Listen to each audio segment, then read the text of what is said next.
में जैसे कोई कंपनी प्राइवेट में क्या है कि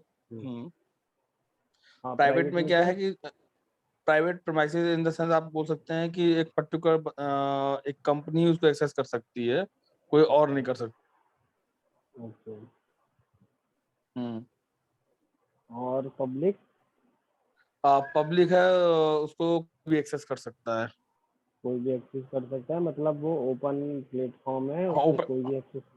कोई भी एक्सेस कर सकता है लॉगिन करके। मतलब इन द सेंस ये नहीं है कि कोई भी एक्सेस कर सकता है, मतलब वो सभी के लिए अवेलेबल है। उन रिसोर्सेज को सभी यूज कर सकते हैं अपने अपने यूसेज के अकॉर्डिंग, है ना। और आपका हाइब्रिड क्या क्लाउड क्या है कि जो भी डेटा सेंटर होते हैं, हाइब्रिड क्लाउड ये है कि कुछ आपका डेटा जो भी रिसोर्सेज हैं, जैसे सर्वर्स हो गए, डिस्क हो गई या नेटवर्क स्टोरेज हो गई, ये सारे कुछ आपके कंपनी में है, ऑन प्रेमिसेस में है, और कुछ आपके क्लाउड पे है। ठीक है, एक मिनट मैं और चीज़ें कनेक्ट कर लेता हूँ इसमें।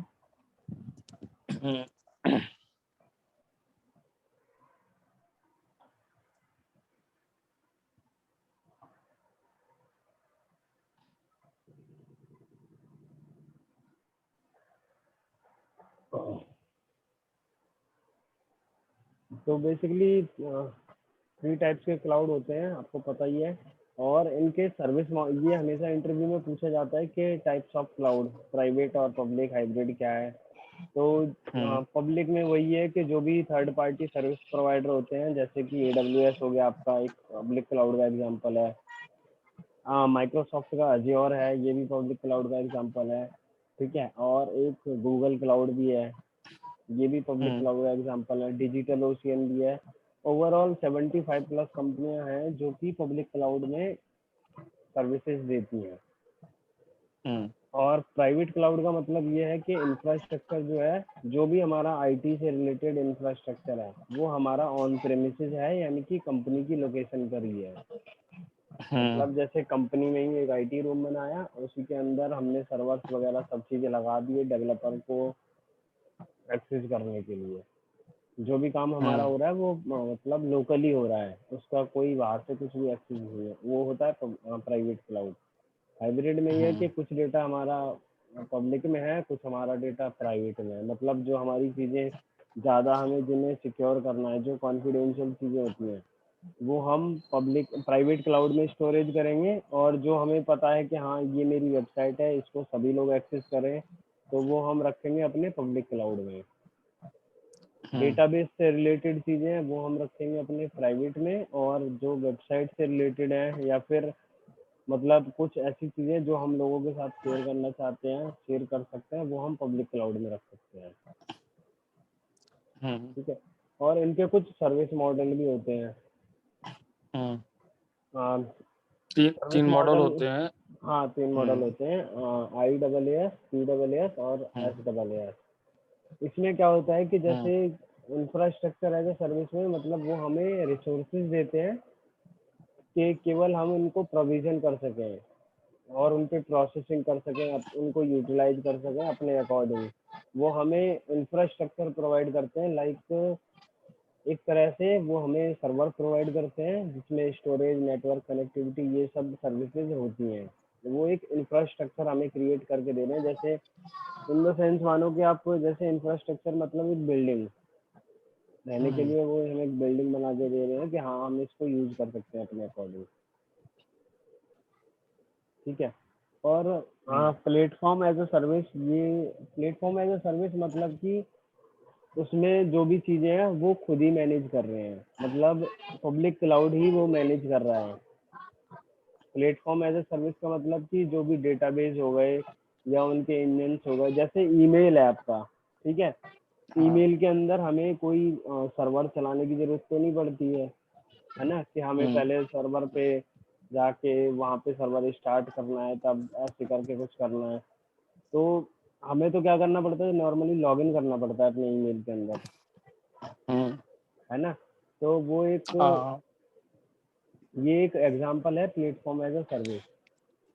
हाँ, सिंपल प्लेटफॉर्म सा है है। कि आपको एप्लीकेशन का हाँ एक्सेस है, उसके बियॉन्ड क्या प्रोसेस चल रहे हैं, और हाँ आपको उससे नहीं लेना कि आपको कहाँ स्टोर हो रहा है, कितना स्टोर हाँ, हो रहा है, उसको क्या कुछ सर्विस कोई ऑन इशू है। नहीं है। वो सब हमें एक एक प्लेटफॉर्म मिला है, उस पे हमें कंप्लीटली सब चीज़ें सेटअप मिली है, हमें सिर्फ अपनी लॉगिन करना है और उसको यूज करना है, बस इतना होता है, दैट्स इट। आपको एप्लीकेशन का एक्सेस हाँ आपको एप्लीकेशन का एक्सेस दिया हुआ है, दैट्स इट। हाँ, दैट्स इट बस। ठीक है। और कुछ ऐसे भी होते हैं जो software as a service provide करते हैं। ये एक तीसरी सर्विस है जो क्लाउड मॉडल में ही तीसरी सर्विस है, सॉफ्टवेयर एज ए सर्विस, जो कि हम्म एंड यूजर एप्लीकेशन हो गई। जैसे कि आपका एंड यूजर एप्लीकेशन मतलब कि एक तरह से मान लो कि हमें कुछ क्रिएट करना है एडमिनिस्ट्रेटिव टास्क के लिए एप्लीकेशन लेवल पे, कि वहाँ पे सिर्फ उनकी जैसे क्या कहते हैं service as a software as a service. जैसे हम रॉयल, जैसे हम कहीं सर्विस में जाते हैं सर्विस कराने किसी चीज़ की, जैसे हम हम्म रॉयल इनफील्ड के शोरूम में गए तो वहाँ पे एक फॉर्म फिलिंग के लिए एक टैबलेट मिलता है हमें। ठीक है। हम्म तो उसमें क्या होता है ऑटोमेटिक, जैसे ही हम लॉगिन साइन अप किया हमने जैसे, तो वहाँ पे ऑटोमेटिक सारी चीज़ें हमारे लिए क्रिएट हो जाती हैं जब हम किसी चीज़ पे साइन अप करते हैं। जैसे ट्विटर हो गया हमारे लिए। ठीक है। तो हमने साइन अप किया और वो सारी चीज़ें रेडी है हमारे लिए, हम्म है ना। ये सॉफ्टवेयर एज अ सर्विस का एक एग्जांपल है कि हमने मतलब साइन अप किया और वो चीज़ें हमारे लिए रेडी, हमें कुछ भी करने की ज़रूरत नहीं है, वो एक तरह से एंड यूज़र एप्लीकेशन है। अच्छा अच्छा। इसमें हम कुछ कस्टमाइजेशन भी कर सकते हैं, ये हम आगे देखेंगे। ठीक है। एडवांटेजेस आपको, आपने पढ़ा होगा तो आपको पता होगा, नहीं पता तो मैं बता देता हूँ। ठीक है। हाँ, नहीं पढ़ा पढ़ा हुआ मैंने कि कॉस्ट एफिशिएंट है, मतलब सिंपल सा है कि आपको आपने मान लीजिए सेटअप किया हुआ है तो आपको हार्डवेयर लेना है, फिर उसका मेंटेनेंस भी रखना होता है, स्पेस भी चाहिए, बहुत हाँ सा चीज़ चाहिए वही। होता है, तो आपका कॉस्ट होता है। और ऐसे हाँ क्या है कि बिल्कुल आपने 1 घंटे के लिए यूज किया, उसके बाद अपना कर दिया, तो आपको 1 घंटे का सर्विस का चार्ज पड़ गया, दैट्स इट, तो बिल्कुल बिल्कुल कॉस्ट बहुत कम होता है। बिल्कुल, इसीलिए मैंने आपको डॉक्यूमेंट पहले ही शेयर कर दिया था, ताकि एक बेसिक कॉन्सेप्ट की अंडरस्टैंडिंग हो जाए कि हाँ ये चीज़ें होती हैं इसलिए हम यूज करते हैं, या फिर इससे हमें ये बेनिफिट है। हम किसी भी चीज़ को अपडेट कर सकते हैं with in minute, with in 10 minutes हम क्लाउड को अपडेट कर सकते हैं, अपने सर्विस मॉडल को या जो भी हम इंफ्रास्ट्रक्चर यूज कर रहे हैं उसको हम अपडेट कर सकते हैं विद इन मिनट। अब ऐसा तो होगा नहीं कि हमने प्राइवेट क्लाउड में एक सेटअप लगा रखा है 16 GB सर्वर का, 16 GB रैम के सर्वर का, और मुझे मेरा बॉस बोलता है कि यार ऐसा करो इसको कर दो 32 GB। तो मैं अगर मेरा ऑन प्रेमिसेस में लगा हुआ है, ऑन प्रेमिसेस का मतलब प्राइवेट क्लाउड है, तो मैं एकदम से तो उसको बढ़ा नहीं दूंगा, पहले मैं कोटेशन भेजूंगा, ये करूंगा, फिर वहां से मंगाऊंगा वेंडर से, तब 16 GB की रैम आएगी, तब मैं हम्म बढ़ाऊंगा कहीं। तो काफ़ी ज़्यादा टाइम लगता है, लेकिन इसमें क्या है, मैनेजर ने एक तरफ बोला और दूसरी तरफ मैंने कर दिया, बस, हम्म है ना। उसमें भी खैर अप्रूवल हाँ तो हमें लेना ही पड़ेगा, बट हो जाएगा वो, हाँ, मुश्किल से 10-15 अप्रूवल मिनट लेना, में ही उसके हो बाद जाए। हाँ, मान लो जीबी बढ़ाया, फिर आपको मान लिया उसका कोई हाँ यूज नहीं है फॉर एग्जांपल, हाँ। तो आपने तो सर्विस वहीं से बंद कर दी है, तो आपका हाँ चार्ज खत्म हो जाएंगे। बिल्कुल बिल्कुल। और डिसएडवांटेजेस इसका एक यही है कि सिक्योरिटी से रिलेटेड हमें कुछ इशू आते हैं, जैसे कि हमारा जो अ, इतना डेटा इतना ज़्यादा सिक्योर तो होता है लेकिन इतना ज़्यादा भी नहीं होता, वो हमेशा एक रिस्क पे रहता है हैकर्स की तरफ से, क्योंकि कुछ कंपनियां ऐसी भी होती हैं जो क्लाउड पे विश्वास नहीं करती हैं, जो अपना डेटा किसी और के साथ शेयर नहीं कर सकती, जो अपना डेटा किसी भी थर्ड पार्टी के साथ शेयर नहीं करना चाहती। हमारे भी कुछ ऐसे हम्म क्लाइंट हैं जो ये चाहते हैं कि उनका डेटा उनके सिस्टम में ही रहे, यानी कि उनके पास जो सर्वर है उसमें ही रहे और किसी के पास ना हम्म रहे। तो इस केस में हमें प्राइवेट क्लाउड ही देना पड़ता है उन्हें, प्राइवेट क्लाउड का मॉडल ही एक डिजाइन करके उन्हें देना पड़ता है, हाँ, क्योंकि वो प्राइवेट, हाँ, नहीं उनके चाहते, लिए भी। वो रिस्क नहीं लेना चाहते किसी भी तरीके का। हम्म इसलिए हमें प्राइवेट क्लाउड ही देना पड़ता है उन्हें। उनसे अगर हम ये भी कहते हैं कि सर AWS इतना बढ़िया है उस पर मूव कर लीजिए, या किसी और क्लाउड प्रोवाइडर पे मूव कर लीजिए, वो नहीं होना चाहते, कहते हैं नहीं हमें सिक्योर चाहिए, बस दैट्स इट।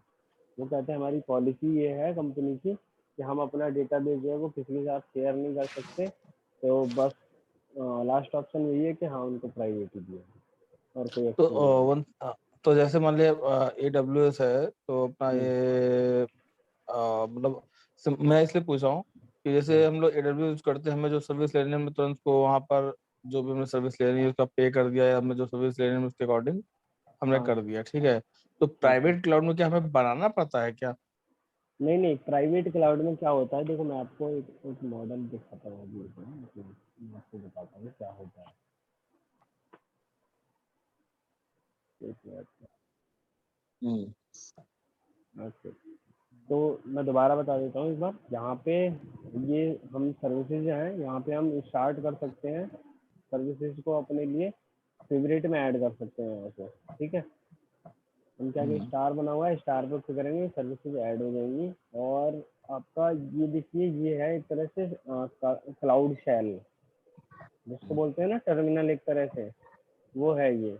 यहाँ से इसको यूज कर सकते हैं, कोई भी अगर सर्विसेज हमें सर्च करनी है, जैसे हमें कोई भी सर्विसेज सर्च करनी है, कुबरनेटीज एक डेवऑप्स टूल है, अगर हमें कुबरनेटीज सर्च करना है तो कुबरनेटीज लिख देंगे, या फिर इंस्टेंस लिखना है।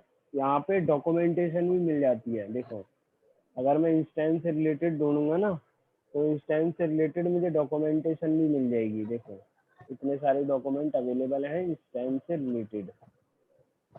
अगर मैं यहाँ लिख दूंगा मुझे इंस्टेंस लॉन्च करना है, तो यहाँ पे डॉक्यूमेंटेशन भी आएंगी और सर्विसेज भी आ जाएंगी साथ के साथ, ठीक है। और ये मेरा अकाउंट है, यहाँ पे अकाउंट के अंदर जा सकते हैं, ऑर्गेनाइजेशन अगर अकाउंट है तो उसके अंदर जा सकते हैं, बिलिंग डैशबोर्ड भी अभी देख लेंगे थोड़ी देर में। और ये एक अलग पार्ट है IAM का, क्रेडेंशियल मैनेजर, उसमें बताऊंगा मैं क्या होता है।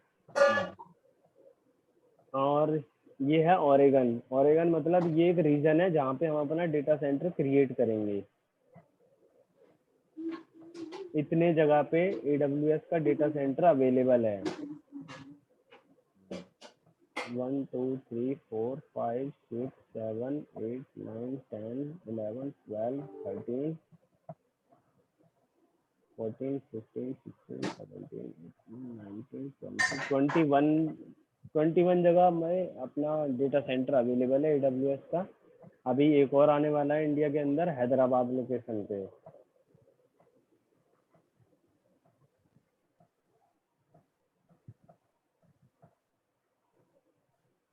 और इसके अंदर भी होता है अवेलेबिलिटी जोन। अवेलेबिलिटी जोन भी देख लेते हैं क्या होता है, ठीक है।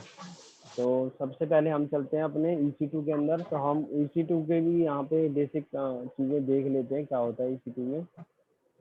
जैसे ही मैंने EC2 को ओपन किया तो ये कंप्यूट से रिलेटेड सर्विस है।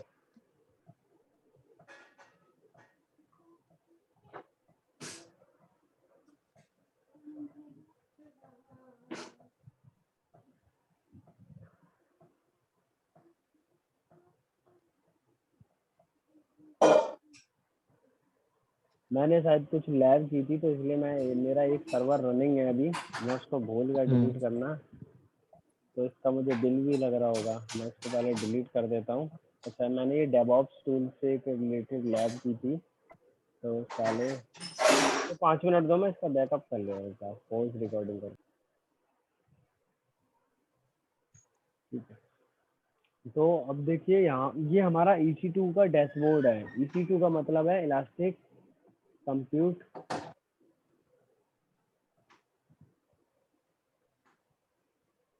हेलो हाँ। हेलो, हाँ आवाज़ आ रही है? हाँ। हाँ, आ रही है। हाँ ठीक है। तो इंस्टेंस का मतलब होता है सर्विस, वो सर्वर। इंस्टेंस का मतलब है आपका सर्वर, ठीक है। इंस्टेंस मतलब ये होता है कि इसी चीज को, इंस्टेंस को अगर हम माइक्रोसॉफ्ट एज्योर में देखें तो वहाँ पे बोला जाता है VM।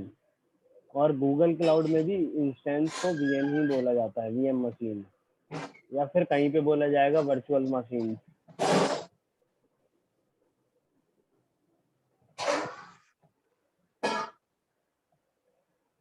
और ये आपके होस्ट, मतलब अगर मेरा कोई भी सर्वर यहाँ पे रनिंग होगा, अभी थोड़ी देर पहले एक सर्वर चल रहा था जो यहाँ पे रनिंग में दिखा रहा था, तो यहाँ पे 1 लिखा आ रहा था।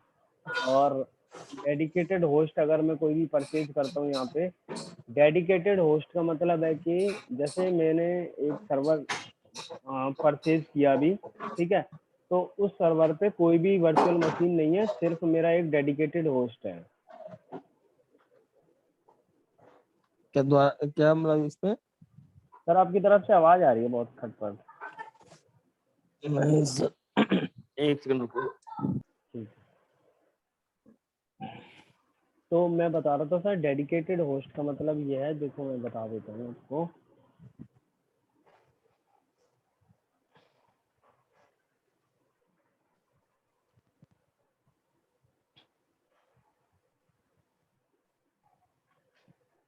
डेडिकेटेड होस्ट का मतलब ये है कि जैसे एक सर्वर है आपका, बेसिकली होता क्या है कि AWS में जब हम कहीं पे अपना सर्वर क्रिएट करते हैं, तो वहाँ पे एक फिजिकल सर्वर ऐसे लगा होता है, ठीक है। उस फिजिकल सर्वर के अंदर, मैं अभी ड्रॉ कर लेता हूँ एक बार, उस फिजिकल सर्वर के अंदर, ठीक है, वर्चुअलाइजेशन की एक सर्विस चलती है, ठीक है। वर्चुअलाइजेशन मतलब कि वो हमारे रिसोर्सेज को वर्चुअलाइज कर रहा है। वर्चुअलाइज मतलब कि अलग अलग डिफरेंट पार्ट्स में बांट रहा है, ठीक है। तो ये कस्टमाइज्ड वर्जन यूज करते हैं, हाइपर वर्जन का। यहाँ पे जैसे वर्चुअलाइजेशन के लिए कुछ भी चल रहा है इनके पास, ठीक, उन्होंने सर्विस चला रखी है, तो उसके अकॉर्डिंग जैसे आपने लॉगिन किया, आपने एक सर्वर क्रिएट कर लिया, तो इसने क्या किया, इसी इतने बड़े सर्वर में से आपको एक पार्ट दे दिया हर चीज का, कि आपको रैम इतनी चाहिए, रोम इतनी चाहिए, और मतलब आपने क्रिएट कर लिया। फिर मैं भी आया, मैंने भी AWS पे लॉगिन किया, तो मैंने भी एक सर्वर यहाँ पे क्रिएट कर लिया। कोई और बंदा आया, है ना, उसी रीजन में, जैसे मान लो ये मुंबई में रखा हुआ है, तो मुंबई में ही उस बंदे ने एक और क्रिएट कर लिया। ऐसे करके वर्चुअलाइजेशन के थ्रू ये कई सारे सर्वर एक ही, मतलब एक फिजिकल सर्वर पे कई बंदे एक्सेस करते हैं। उसको डिवाइड कर दिया एक तरह से। हाँ, एक तरह से उसको वर्चुअलाइजेशन कर पार्टीशन। दिया सारी चीजें को, और ये चीज आपको पता भी नहीं चलेगी कि कब हो गया ये सब, ठीक है। आपको बिल्कुल भी पता नहीं चलेगा कि मैं एक वर्चुअलाइजेशन एनवायरनमेंट में काम कर रहा हूँ या मेरा डेडिकेटेड है, ठीक है। और यहाँ पे लिखा है ना डेडिकेटेड होस्ट, देखो मैं दिखाता हूँ आपको। डेडिकेटेड होस्ट का मतलब ये है कि आपने, ये बहुत महंगा होता है, पहली बात तो ये है, और ये कम से कम 1 साल के लिए रिजर्व होता है, कम से कम 1 साल के लिए, ठीक है। डेडिकेटेड होस्ट का मतलब है कि आपने एक डेडिकेटेड सर्वर ही ले रखा है AWS से, यानी कि इस सर्वर पूरा के पूरा अंदर, आपने ले रखा है, हाँ, इस कोई एंट्री सर्वर नहीं के कर अंदर सकता है। कोई और बंदा लॉग इन करके या कुछ भी नहीं कर सकता, इसको सिर्फ आप ही मैनेज कर सकते हो, इससे रिलेटेड सारी चीजें, ठीक है। इलास्टिक आईपी का मतलब होता है, इलास्टिक आईपी मतलब कि आपकी पब्लिक आईपी एक तरह से, है ना। ये इलास्टिक आईपी एक तरह से पब्लिक आईपी होती है, जो कि चार्जेबल होती है। ये सब मैं लैब में बताऊंगा कि इलास्टिक आईपी का क्या यूज है, कैसे यूज करना है हमें। जब हम एक सर्वर क्रिएट करेंगे, लॉन्च करेंगे, वहां पे पता चल जाएगा हमें इलास्टिक आईपी का क्या मतलब है, ठीक है। मैं आपको शायद हो सकता है अभी दिखा दूं इसका यूज। अब जैसे मैंने ये सर्वर स्टॉप किया है, ठीक है, मेरे पास एक सर्वर चल रहा था पहले, शेफ लैब, जो मैंने डेवऑप्स के लिए यूज किया था, ठीक है। ये सर्वर कंप्लीटली बंद हो चुका है, अभी स्टॉप्ड हो गया है। यहाँ पे कोई भी आईपी नहीं लिखी हुई आ रही है, ठीक है। अभी थोड़ी देर पहले इसमें 52 सीरीज की समथिंग कुछ आईपी आ रही थी, यहाँ पे 52 समथिंग कुछ, ठीक है। अब मैं जब इस सर्वर को स्टार्ट करूंगा, तो देखना मेरे आईपी चेंज हो जाएगी, क्योंकि मैं फ्री वाली आईपी यूज कर रहा हूँ, पेड वाली आईपी यूज नहीं कर रहा हूँ। यानी कि पेड वाली होती है इलास्टिक आईपी, जो कि एक फिक्स्ड रहती है, ठीक है। जैसे कि मैं आपको समझा देता हूँ पेंट में भी। इलास्टिक आईपी का मतलब ये होता है कि जैसे मैंने अभी कोई सर्वर, मैंने एक डोमेन परचेज किया अपने लिए, ठीक है। मैंने एक डोमेन परचेज किया अभी, जैसे akshay.com मान लीजिए, मैंने एक डोमेन परचेज किया, ठीक है। और मैंने क्या किया, इस डोमेन को मेरे AWS अकाउंट में मैंने एक वेबसाइट बनवाई, है ना, और वेबसाइट बनवाई, यहाँ पे मैंने डाल दिया, ठीक है। अभी ये आईपी आई है मेरे पास फ्री वाली, ठीक। मैंने क्या किया, इस डोमेन को इस पे पॉइंट कर दिया, ठीक है। इस वाली आईपी पे मैंने पॉइंट करा दिया। ठीक, अब मैं ये आईपी यहाँ लिख देता हूँ अपनी, मैंने यहाँ पे इस आईपी को पॉइंट करा दिया। ठीक है, अब जब नेक्स्ट टाइम मेरा सर्वर रीस्टार्ट होगा, मैंने सोचा कि चलो मुझे आईपी तो मिल ही गई है पब्लिक वाली, तो मैं इलास्टिक आईपी क्यों परचेज करूँ। ठीक है, तो मैंने क्या किया, इसको पॉइंट करा दिया। अब बाई चांस अगर मेरा सर्वर रीस्टार्ट होगा, ठीक है, यहाँ पे देखो है ना, तो आईपी चेंज हो जाएगी। अब मैं देखो आपके सामने इसको पहले सर्वर को एक बार स्टॉप करता हूँ, फिर स्टार्ट करूँगा थोड़ी देर में। मैंने इस सर्वर को स्टॉप किया। अब जैसे ही मैं स्टॉप करूँगा ये आईपी यहाँ से रिमूव हो जाएगी। जैसे ही ये सक्सेसफुल स्टॉप होगा तो फिर ये रिमूव हो जाएगी अपने आप।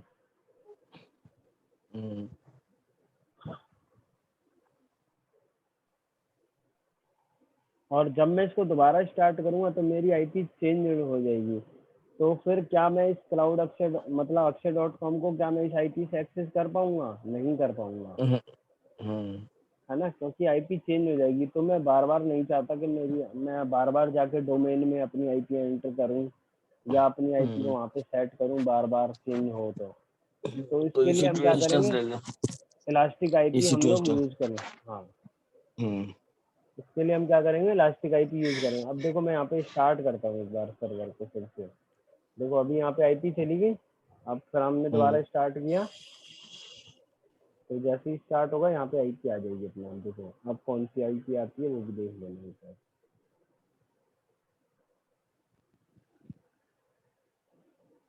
और ये पेंडिंग में क्यों है, क्योंकि वो वहाँ पे स्पेस गैप बना रहा है एक तरह से। जो ये सर्वर है एक फिजिकल वाला, उसमें वो चेक कर रहा है कि वहाँ पे मेरे लिए गैप है, मैं कहाँ पे अपना वर्चुअल मशीन क्रिएट कर सकता हूँ।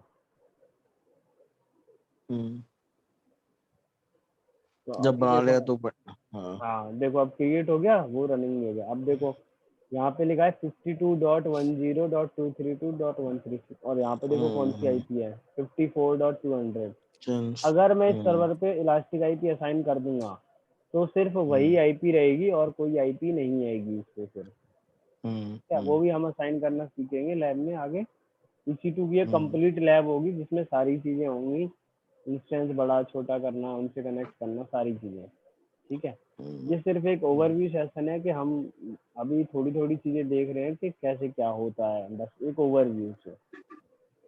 ठीक है, और हम आते हैं डैशबोर्ड पे वापस। इंस्टेंसेस का मतलब है अगर कोई रनिंग में होगा तो यहाँ पे दिखाई देगा, अगर कोई इंस्टेंस स्टॉप है तो यहाँ पे दिखाई देगा। ठीक है, की पेयर वैल्यू का मतलब ये है कि एक चाबी होती है ना, उस इंस्टेंस को कनेक्ट करने के लिए हमें एक की पेयर मिलता है। ठीक है, जिसका एक पेयर मतलब पेयर मतलब दो चीजों, हाँ एक पेयर जो होगा वो होगा AWS के पास, और एक पेयर होगा जो हमारे पास होगा, जो हमने डाउनलोड किया होगा। ठीक है, जब हम कनेक्ट करेंगे तो हमें ये की पेयर वहाँ पे वेरीफाई करना पड़ेगा। ठीक, जब भी हम ये या तो पैम फाइल में होगा, हमेशा पैम ही डाउनलोड होता है यहाँ से की पेयर में। पैम में डॉट पैम इसका एक्सटेंशन होता है। ये इंटरव्यू में पूछा जाता है कि की पेयर का एक्सटेंशन क्या होता है। डॉट पैम और डॉट PPK, ये दो एक्सटेंशन होते हैं की पेयर के। इन दोनों से हम कनेक्ट कर सकते हैं। ठीक है, ये मैंने 5 की बनाई, मतलब डाउनलोड कर चुका हूँ मैं इस रीजन में, तो ये इसलिए यहाँ पे 5 दिखा रहा है। ये कनेक्टिविटी के काम आता है। लोड बैलेंसर, ये आगे हम जब लोड बैलेंसर की लैब वगैरह करेंगे उसमें एक डिफरेंट ही टॉपिक है ये लोड बैलेंसर का पूरा, ऑटो स्केलिंग और लोड बैलेंसिंग का। ठीक है, प्लेसमेंट ग्रुप भी आपका किसी काम का नहीं है अभी फिलहाल के लिए। Security group as a firewall समझ लो आप इसको। फायरवॉल समझते हो क्या है, कि सिक्योरिटी ग्रुप से ही आपको परमिशन मिलेगी कि कौन कौन उसमें एंटर हो सकता है और कौन कौन उससे एग्जिट हो सकता है। ठीक है, सिक्योरिटी ग्रुप का मतलब ये है कि अगर मैं यहाँ पे, जैसे मैंने सिक्योरिटी ग्रुप को क्लिक किया तो मेरे पास यहाँ पे बाय डिफॉल्ट एक ग्रुप बना होता है पहले से, ये लिखा हुआ है ना डिफॉल्ट, ये हर रीजन में बाय डिफॉल्ट बना हुआ होगा। चाहे मैं किसी भी रीजन में जाऊँ, ये एक बाय डिफॉल्ट बना होगा। अगर मैं यहाँ से रीजन चेंज भी कर देता हूँ ना, जैसे ओरेगन से मैं आ जाता हूँ मुंबई में, तो बाय डिफॉल्ट वहाँ पे बना होगा, मैंने डिलीट कर दिया हो तो वो पता नहीं, लेकिन बाय डिफॉल्ट वहाँ पे रहता है। देखो बाय डिफॉल्ट है यहाँ पे। अब मैं दोबारा से और किसी और रीजन में जाता हूँ, सीओएल में जाके देखता हूँ, यहाँ पे भी होगा। सब जगह एक सिक्योरिटी ग्रुप बाय डिफॉल्ट होता है। ठीक है, अब हम वापस से अपने ओरेगन में चलते हैं, यूएस वेस्ट में।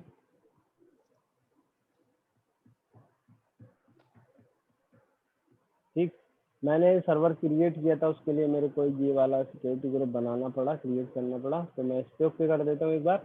यहाँ पे देखो मैंने ट्रैफिक कुछ अलाउ किया हुआ है, पोर्ट नंबर होते हैं, ये भी मैं बता दूंगा। आपको पता है क्या पोर्ट नंबर क्या होते हैं, प्रोटोकॉल्स क्या होती हैं? तो इतना मुझे मालूम है कि प्रोटोकॉल्स में एफटीपी हो गया, एसएफटीपी हो हाँ गया, हाँ हाँ हाँ, और बिल्कुल इनका बिल्कुल। बाय डिफॉल्ट मुझे मालूम है 22 होता है एसएफटीपी ठीक का। है ठीक है। अब इसका हाँ क्यों बिल्कुल। रखते हैं, रीजन मुझे नहीं पता सर, नहीं नहीं, रीजन है क्यों वो रखते वो हैं ये रीजन नहीं नहीं, मालूम। देखो रीजन नहीं पूछते हैं, कोई भी इंटरव्यू आपसे रीजन नहीं पूछेगा कि 22 क्यों रखा। अरे नहीं, मुझे रीजन एक बार कोई मुझे नहीं मालूम पूछता है, एक है। बार हाँ नहीं वो सही है, एक बार मुझे पूछा गया था कि आपका क्या है, तो मैं 22 बोला और 23 बोला, तो मतलब वो ऐसा था कि वो 22 क्यों रखा जाता है, ऐसा मतलब था कुछ क्वेश्चन कि मतलब आपका एफटीपी का पोर्ट क्या है और एसएफटीपी का पोर्ट क्या है, ऐसा कुछ पूछा था, ऐसा ऐसा का हाँ, क्या पोर्ट है। उन्होंने ये पूछा होगा तो कि एफटीपी और एसएफटीपी का पोर्ट नंबर क्या है। हाँ ऐसे कुछ पूछा था, तो दोनों का डिफरेंट होता है आई थिंक। अच्छा अच्छा, डिफरेंट कुछ नहीं हम्म होता। एफटीपी 21 पे काम करता है और एसएफटीपी और एसएसएच ये 22 पे काम करता है बाय डिफॉल्ट। हम्म हम इनको चेंज हाँ भी बाय कर डिफॉल्ट। सकते हैं, हम इनको हाँ चेंज भी कर और एक, सकते हैं कॉन्फ़िगरेशन में जाके। हाँ और ये एचटीटीपी का भी शायद 80 80 कुछ होता है आई थिंक। हाँ, ये लिखा हुआ है ना 80। देखो अब मैं यहाँ पे आता हूँ, हाँ जैसे ये मेरा सिक्योरिटी ग्रुप है फिलहाल, मैं EC2 के हाँ अंदर हूँ, हाँ। डैशबोर्ड के सिक्योरिटी ग्रुप, और उसके अंदर मेरा ये ग्रुप का नाम है। तो मैं इसके अंदर आ गया, मैं एडिट इनबाउंड रूल, यानी कि बाहर से आने वाला ट्रैफिक, बाहर से जो भी मेरे सर्वर पे आएगा ट्रैफिक उसका है ये। तो मैंने वहाँ पे एक हम्म वेबसाइट क्रिएट कर रखी थी।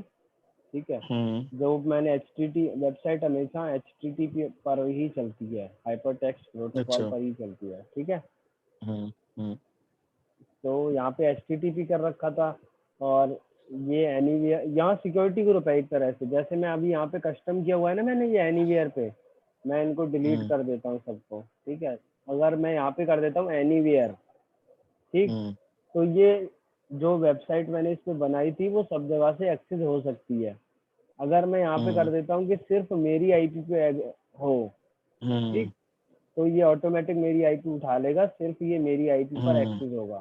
ठीक, अगर मैं ये चाहता हम्म हूँ कि मेरा कोई मतलब क्लाइंट है या मुझे किसी एक पर्टिकुलर बंदे को एक्सेस देना है, तो हम उससे हम्म कहेंगे कि अपनी आईपी भेज दो, मैं उस पर एक्सेस दे देता हूँ। हम्म तब हम यहाँ पे उसकी आईपी डाल देंगे जो भी होगी आईपी को। ठीक है, तो उसके पास फिर एक्सेस चला जाएगा। और अगर हम जैसे हमें सर्विसेज पता है कि हमें उसको क्या एक्सेस देना है, HTTP देना है, SSH देना है या DNS देना है, मतलब क्या एक्सेस देना है वो हम लिख सकते हैं। अगर ये भी नहीं पता हमें तो हम कस्टम करेंगे। और अगर हमें पोर्ट नंबर पता है अपनी सर्विसेज का, जैसे मेरी कोई सर्विस चल रही है 1537 पे, तो मैं यहाँ पे पोर्ट सेट कर दूंगा 1537 पे, या मान लो 1537 से लेके 1540 तक चल रही है, मैं ऐसे भी सेट कर सकता हूँ।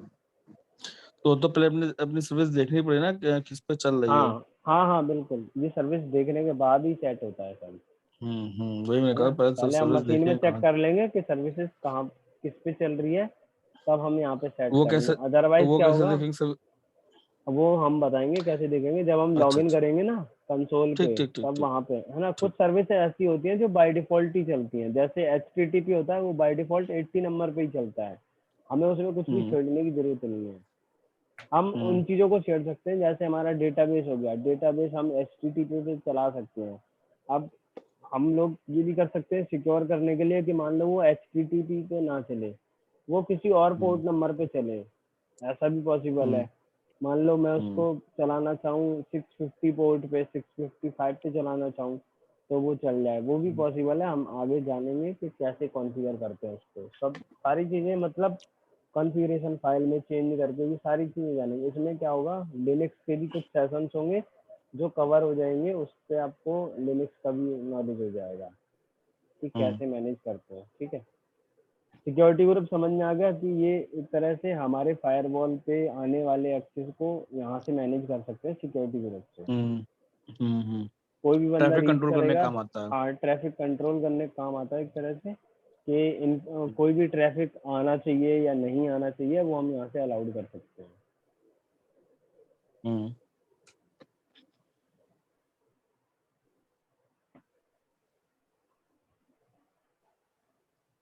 और स्नैपशॉट्स का मतलब ये है कि एक तरह से आपका बैकअप होता है स्नैपशॉट। अभी मैंने क्या हम्म किया, मेरा एक सर्वर था ना, इंस्टेंस मेरा एक रनिंग था, ठीक है, हम्म तो मैं इसको स्टॉप कर देता हूँ। मैंने उसका भी बैकअप लिया था, स्नैपशॉट लिया था एक, हम्म है ना। स्नैपशॉट का मतलब ये है कि एक तरह से उस चीज को स्नैप कर लेना, उस चीज को मतलब कि कैप्चर कर लेना, एक तरह से उसका हम्म बैकअप क्रिएट कर लेना। जैसे मेरे पास एक हम्म वॉल्यूम था, ये वॉल्यूम था, मैंने इसका स्नैपशॉट ले लिया था कि मुझे हम्म मेरे पास ये बैकअप में रहे। मेरे पास देखो हम्म वॉल्यूम भी था 8 GB, और मैंने जब इसका हम्म बैकअप लिया तो ये 8 GB का ही क्रिएट हुआ। तो मैंने बैकअप ले हम्म। लिया, इसका कंप्लीट हो गया, इतने बजे लिया, प्रोसेस 100%, ये एक तरह से बैकअप है। लाइफ साइकिल बैकअप मैनेजर एक तरह हम, से एक तरह से बैकअप इन द इसको ये सेंस बोल सकते जैसे कि एक मेरा तरह पिक्चर सर्वर ले है। ली कि एट ए पर्टिकुलर टाइम क्या क्या हाँ, है। मतलब इसकी जो करंट स्टेट है अभी इंस्टेंस की मेरी, हम्म उस टाइम पे हम्म मैंने इसका बैकअप ले लिया। बस अब मैं कुछ हम्म भी करूँ, मेरा इंस्टेंस कुछ भी हो, सर्वर कैसा भी चलता रहे, मुझे कोई मतलब हम्म। नहीं, आज तक का मेरे पास बैकअप है बस।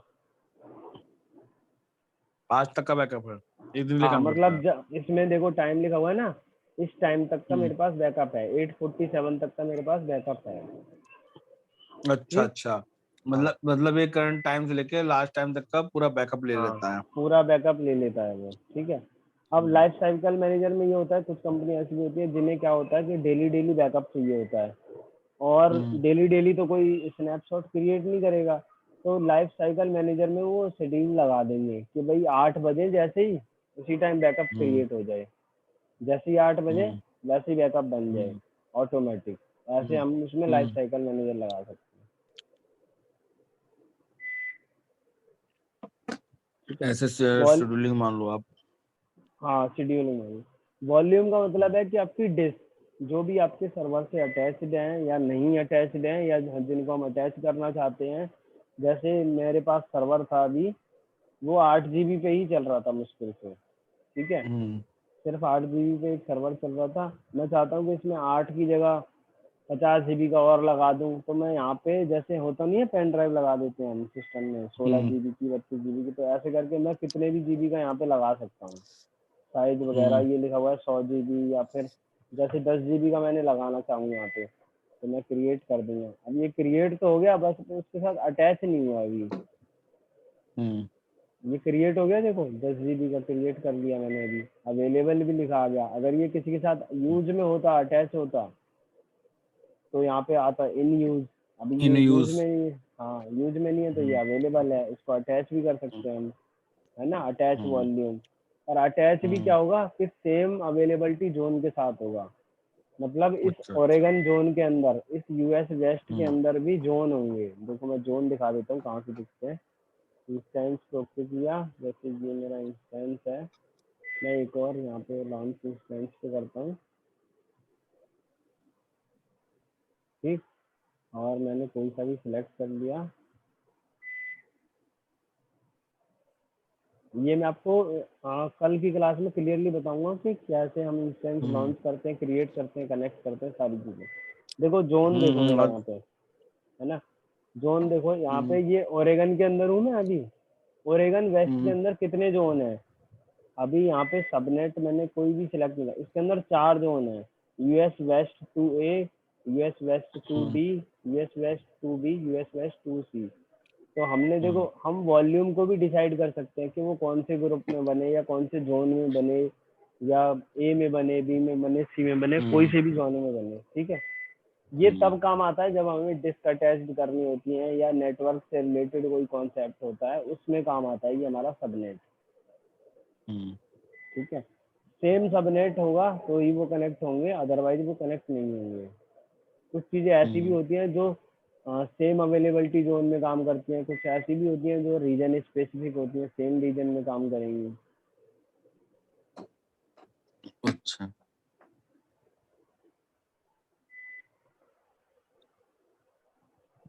आप देखो वॉल्यूम मेरा क्रिएट हो गया, ये इसको डिलीट कर देते हैं, हमारे काम करने फिलहाल में तो ठीक है, ये भी काम करने इसको भी डिटैच कर देते हैं, और डिटैच करने के बाद इसको डिलीट कर देंगे।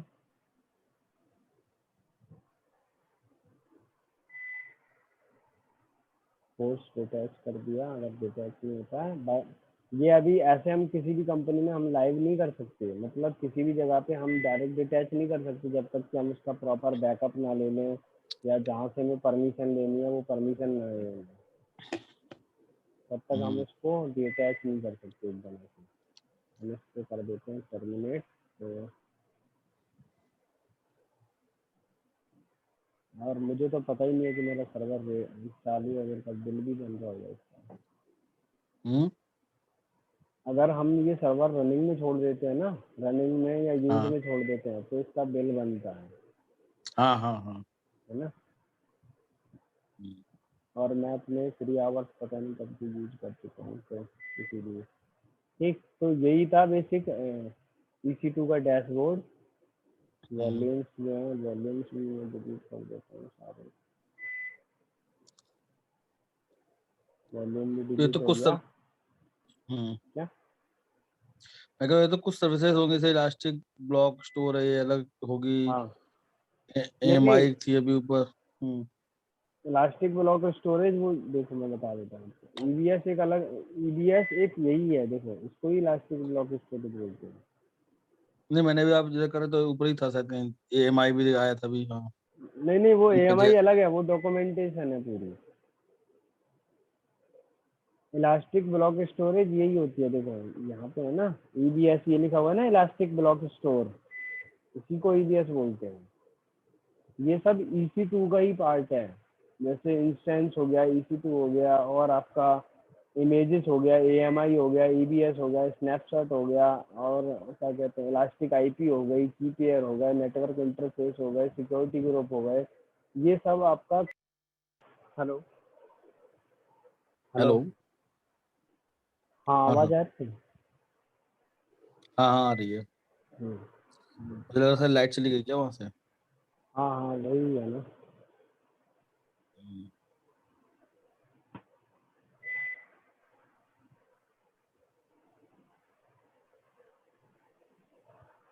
ठीक है, तो आप क्या पूछ रहे थे वो बताओ मुझे, कोई कंफ्यूजन हो या कुछ और। नहीं, कंफ्यूजन नहीं, मतलब मेरा कह रहा था कि बहुत सारी सर्विसेज है इसका मतलब, हाँ तो सबके बारे में देखना पड़ेगा, मतलब स्टोरेज के लिए कोई अलग सर्विस होती होगी। हाँ, देखो हर हर नेटवर्किंग चीज की सर्विस अवेलेबल नेटवर्किंग। है। नेटवर्क के हम्म लिए अलग है सर्विस, लोड बैलेंसिंग के लिए अलग है, ट्रैफिक मैनेजमेंट के लिए अलग है, डेटाबेस मैनेजमेंट के लिए अलग सर्विस है, IP से रिलेटेड हम्म अलग सर्विस है, सिक्योरिटी से रिलेटेड अलग हम्म सर्विस है। आप जैसे आप अपने नीचे कोई बंदा हायर करते हो तो उसको क्या एक्सेस देना है, या उससे क्या मतलब क्या क्या वो काम कर सके, उसकी एक अलग सर्विस है, IAM नाम से है। हर चीज़ की एक हम्म अलग सर्विसेज है इसमें, हर चीज़ का एक रोल हम डिफाइन कर सकते हैं इसमें, और हर चीज़ इसमें असाइन कर सकते हैं हम, ये है। ठीक है, हम्म तो एक बार क्या करना, आप अकाउंट एक क्रिएट कर लेना, ठीक है, और हम्म हम्म पैनल को थोड़ा एक्सप्लोर करना कि पैनल में क्या क्या चीज़ें हम्म हैं। ठीक है, हम्म जो मैंने हम्म डॉक्यूमेंट दिया है उस डॉक्यूमेंट के हिसाब से देखना कि कौन सी चीज़ें कहाँ पे मिलती हैं। हम्म, जैसे मैंने डॉक्यूमेंट दिया हुआ है ना, तो इसमें लिखा हुआ है हाँ देखो, हाँ। EC2 के बारे में सारी लिखी हुई हैं, सारी चीज़ें लिखी हुई हैं। हम्म ये भी चेक करना कि हम्म। टाइप्स ऑफ इंस्टेंस कहाँ पे मिलेंगे। आपका वीडियो नहीं जो आप प्रेजेंट कर रहे हो वो नहीं दिख रहा मुझे। अच्छा, एक मिनट।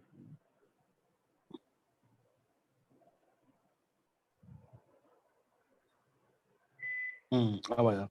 है ना, तो इसमें हम्म चेक करना कि EC2 कहाँ पे मिलेगा, अपने पैनल में लॉगिन करके इंस्टेंसेस के टाइप्स हमें कहाँ पे मिलेंगे, कहाँ पे देखने को मिलेंगे, ये एक्सप्लोर करना आप उसमें। ठीक है, हम्म हम्म और ये सीरीज भी चेक करना कि ये वाली सीरीज कहाँ पे है, A1 क्या है, B1 क्या है, C1 क्या है। अगर नहीं होगा तो मैं बताऊंगा आपको कि ये कहाँ पे कैसे होगा।